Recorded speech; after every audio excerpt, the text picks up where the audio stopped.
జనరల్గా ఆగస్ట్ మాసం అంటే వచ్చే సంవత్సరానికి ఈ ఆగస్టులో ఈ procurement and supply of school kits మొదలవుతుంది అధ్యక్ష. ప్రధానంగా ఏంటంటే ఏ స్కూల్లో ఎంతమంది విద్యార్థులు ఉన్నారు, గ్రోత్ ఉంటుందా లేదా అనేది ఫోర్త్ వీక్ ఆఫ్ ఆగస్ట్ మనం అనుకుంటాం. దాని తర్వాత అడ్మినిస్ట్రేషన్ శాంక్షన్స్ అన్ని చేసి అక్టోబర్లో టెండర్ ఫ్లోట్ చేస్తాం. దాని తర్వాత నెగోసియేషన్స్ అంతా చేసి వర్క్ ఆర్డర్స్ జనవరిలో ఇష్యూ చేసి మన పిల్లలు విద్యార్థులు స్కూల్కి వెళ్ళే సమయానికి కిట్స్ రెడీగా పెడతారు. That is the process. అంటే గత ప్రభుత్వానికి చాలా సమయం ఉంది, కానీ గత ప్రభుత్వం ఏం చేసిందంటే 24, 25 వచ్చేగల ఏకపక్షంగా బిజినెస్ రూల్స్ పాటించకుండా ఎలాంటి ఫైనాన్స్ కంకరెన్స్ లేకుండా ఆర్డర్స్ జారీ చేసింది. ఇది వాస్తవం నాకు తెలియలేదు అధ్యక్ష, ఈరోజు తెలుసుకున్నాను. పెద్దలు ప్రశ్న వేశారు కనుక వాస్తవం ఇది ఈరోజు బయటకు వచ్చింది. తర్వాత నేను లోపలికి వెళ్తే 1530 రూపాయలు పర్ స్టూడెంట్ ఖర్చు పెట్టేది ఎందుకు 2702 రూపాయలు అయిందంటే అధికారుల దగ్గర నుంచి సరైన సమాధానం, అంటే నేనైతే ఆ సమాధానం సంతృప్తి చెందలేదు. అది మ్యాటర్ ఆఫ్ ఫ్యాక్ట్. దాంట్లో భాగంగా షూస్కి వచ్చేగల సైజ్ మిస్ మ్యాచ్ అనేది ఉంది అధ్యక్ష. జనరల్గా పిల్లలు పెరిగే వయసు కనుక కొంచెం మిస్ మ్యాచ్లు ఉంటాయి, కాదని నేను అనట్లేదు. అదే స్కూల్లో కానివ్వండి, మండల్ స్థాయిలో జిల్లా స్థాయిలో రీప్లేస్మెంట్ ఆప్షన్ ఇచ్చాం. సో ఆ ప్రాబ్లం లేకుండా చేస్తాం. బ్యాగ్స్కి వచ్చేగల నాణ్యత లేదనేది పెద్దలు చెప్పారు, అది ఫీల్డ్లో కూడా కంపడింది. చాలా ఆర్టికల్స్ కూడా దీనిపైన వచ్చినాయి. దాంట్లో 2 విషయాలు. ఒకటి, గత ప్రభుత్వ అనాలోచన వల్ల బైలింగ్వల్ టెక్స్ట్ బుక్స్ అని ఇంగ్లీష్ మీడియం అన్నారు, అలానే ఇంగ్లీష్ మీడియం కమిట్ అవ్వలేదు అధ్యక్ష.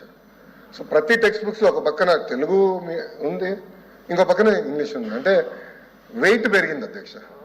పిల్లలు 10 నుంచి 12 కేజీ కన్నా ఎక్కువ బరువు మోయకూడదు అనేది చాలా క్లియర్ రూల్స్ ఉన్నా దాదాపు 20 కేజీలు మోస్తున్నారు బరువు.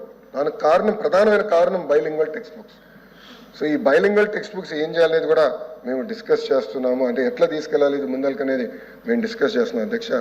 అంతేకాకుండా అధ్యక్ష, యూనిఫామ్స్కి వచ్చేగల స్టిచ్చింగ్ ఛార్జెస్ కూడా 22, 23 అకాడమిక్ ఇయర్ నుంచి పెండింగ్ ఉన్నాయి అధ్యక్ష. ఆ స్టిచ్చింగ్ ఛార్జెస్ కూడా పెండింగ్ ఉన్నాయి. ఫైనాన్స్ మంత్రి గారు నా పక్కనే కూర్చున్నారు. సో గౌరవ మంత్రి గారు రిక్వెస్ట్ చేస్తున్నా, త్వరలోనే ఈ స్టిచ్చింగ్ ఛార్జెస్ ఏదైతే పెండెన్సీ ఉందో అది ఇవ్వాలని కోరుతున్నాను. తప్పనిసరిగా మేము అవసరమైతే యుద్ధం చేసి ఆ నిధులు తీసుకొచ్చి, అంటే ఎవరైతే స్టిచ్చింగ్ చేస్తారో ఆ తల్లిదండ్రులకి ఆ ఛార్జెస్ కూడా అందజేస్తాం అధ్యక్ష. అంతేకాకుండా నాకు ఇచ్చిన వివరంలో 3rd క్వాలిటీ చెక్ అని చేసామన్నారు. నేనైతే సంతృప్తి చెందట్లేదు.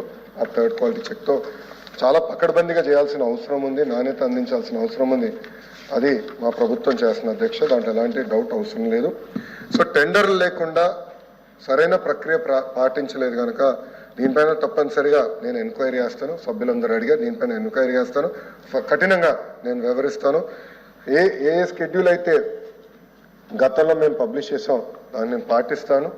మళ్ళీ అధ్యక్ష, దీనికి పార్టీ రంగులు కూడా అవసరం లేదు అధ్యక్ష. గతంలో బెల్ట్ పైన పార్టీ రంగులు, బ్యాగుల పైన పార్టీ రంగులు అవన్నీ అవసరం లేదు అధ్యక్ష. ఇన్ఫాక్ట్ నేను డిపార్ట్మెంట్ని అడిగాను అధ్యక్ష, అసలు స్కూల్ యూనిఫామ్ డిజైన్ ఎలా వస్తుంది, కలర్స్ ఎలా చేయాలి, దానికి డెఫినెట్లీ సైన్స్ ఉంటుంది, మీరు తెలుసుకోండి ముందర, తర్వాత కూర్చుందాం. కానీ ఇక్కడ రాజకీయాలు వద్దండి. తెలుగుదేశం పార్టీ ఉంది కనుక పసుపేద్దామని అలాంటి ఆలోచన మాకు లేనే లేదు. విద్యార్థులకి స్మార్ట్గా ఉండేదానికి ఇన్స్పైర్ చేసే విధంగా యూనిఫామ్లు కూడా చేయాలని మేము ఒక ఆలోచనలో ఉన్నాం. అది ఆల్రెడీ నేను దానిపైన డీటెయిల్డ్గా ఒక రిపోర్ట్ కూడా అడుగుతాం జరిగింది అధ్యక్ష. ఇంకా నాడు నేడుకు వచ్చేగల మనం అది గతంలోనే నేను సమాధానం చెప్పా. సెంట్రలైజ్ ప్రొక్యూర్మెంట్ జరిగింది, దాంట్లో అవకతవకలు ఉన్నాయనేది కూడా మీడియా ద్వారా గతంలోనే తెలుసుకుంటాం జరిగింది. ఆల్రెడీ దానిపైన నేను రిపోర్ట్ అడిగాను. బైజూస్ అంటారా కంపెనీ ఎత్తిపోయింది, ఇప్పుడు కంపెనీ ఎన్సిఎల్టీకి వెళ్ళింది. ట్యాబ్స్ ఇచ్చారు అధ్యక్ష. ఒక ఆలోచనతో ట్యాబ్స్ ఇస్తే అది వేరే రకంగా వాడటం అయింది ఫీల్డ్లో. చాలామంది సభ్యులు కూడా నా దృష్టికి తీసుకొచ్చారు. పిల్లలు ఎక్కువ యూట్యూబ్ ఇవన్నీ ఎడిక్ట్ అయ్యారు అనేది అందరు అన్నారు అధ్యక్ష. అది అందరితో కూడా నేను చర్చిస్తాను, దీన్ని ఏం చేయాలో దాన్ని బట్టి we will go forward. But అధ్యక్ష, ఒక పక్కన తల్లికి వందనం అవ్వచ్చు, ఇంకో పక్కన ఈ కిట్ అవ్వచ్చు. End of the day outcomes రావాలి అధ్యక్ష. అంటే పిల్లలు చదువుకోవాలి, అవుట్కమ్స్ రావాలి. Reading, comprehension, writing, mathematics, basic outcomes అనేది రావాలి. ఈరోజు ప్రభుత్వ పాఠశాలలో సంఖ్య తగ్గుతుందంటే దానికి కారణం అవుట్కమ్స్ లేదనేది నేను బలంగా నమ్ముతున్నాను అధ్యక్ష. అది ఆల్రెడీ నేను మొన్న హౌస్లో కూడా నేను చాలా స్పష్టంగా చెప్పా, టెక్నాలజీతో జోడించి అవుట్కమ్స్ మానిటరింగ్ చేద్దాం, పాజిటివ్గా తీసుకెళ్దాం అని చెప్పాము. ఇంకా 2-3 NGOs కూడా మనం వచ్చి కలిశారు, వాళ్ళతో కూడా నేను మీటింగ్ పెట్టుకుంటున్నాను. దీన్ని ఎట్లా పకడ్బందీగా చేసి అవుట్కమ్ మానిటరింగ్ చేయాలి.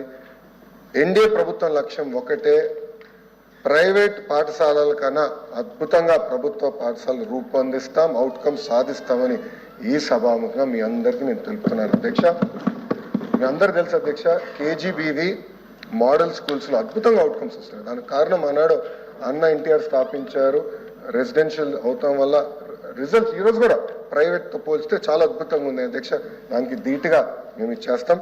విద్యా కానుక కిట్ 100% మేము కొనసాగిస్తున్నాం, దాంట్లో ఎలాంటి సందేహం అవసరం లేదు అధ్యక్ష.